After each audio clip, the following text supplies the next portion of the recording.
Assalamualaikum warahmatullahi wabarakatuh. Pertama, karena Pak Michael tadi bercerita tentang program secara detail, saya ingin mengawali cerita saya berkaitan dengan bagaimana kita memahami tagline Pak Yusuf Yudiatmoko. Tagline-nya makmur bersama wong cilik. Tentu kalau kita berbicara makmur bersama wong cilik, tidak makmur sendiri, tidak makmur bersama keluarga atau bagaimana, karena sesungguhnya makmur ini bagian dari semangat utama. Tentu nanti akan runtutannya kepada program-program di masing-masing satuan kerja dinas. Nah, saya teringat ada satu kaidah tasarruful imam ala ra'iyatih manutun bil maslahah.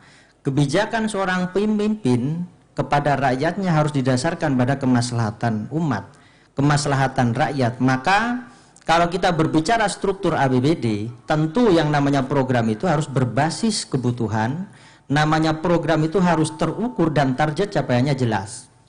Ketika kita ngomong program, ketika kita ngomong anggaran, maka kita ini sedang mengelola, sedang memanage sebuah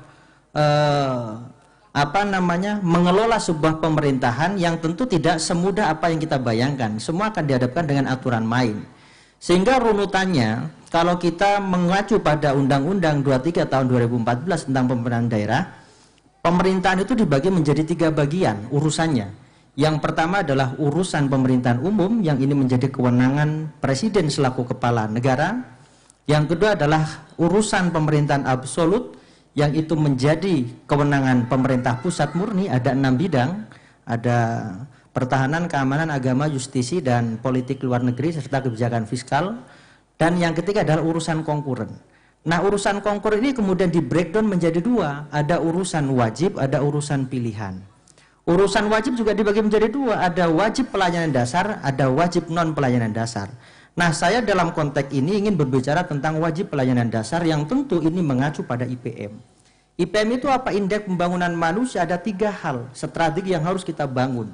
Yang pertama adalah bagaimana strategi mensukseskan pendidikan, yang kedua bagaimana strategi mensukseskan kesehatan, dan yang ketiga adalah daya beli. 2 menit lagi. Nah, berbicara pendidikan, tentu semangatnya saya ingin bagaimana Pak Yusuf nanti tidak hanya mengandalkan urusan skill, tapi urusan spiritual.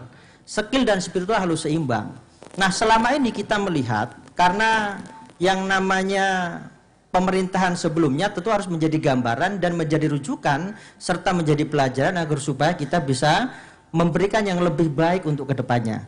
Kita melihat bahwa program-program pendidikan yang pada saat itu kami menilai ya belum maksimal dalam memberikan sentuhan kesejahteraan, utamanya kepada guru-guru honorer K2 yang pada saat itu kalau saya ingat tahun 2020 mereka membangun komitmen bersama sebagai bentuk komitmen untuk membangun kesejahteraan di tingkat guru-guru honorer, namun pada akhirnya bisa direalisasi di tahun 2017, dan itu murni dari perjuangan teman-teman yang ada di DPR dan Banggar.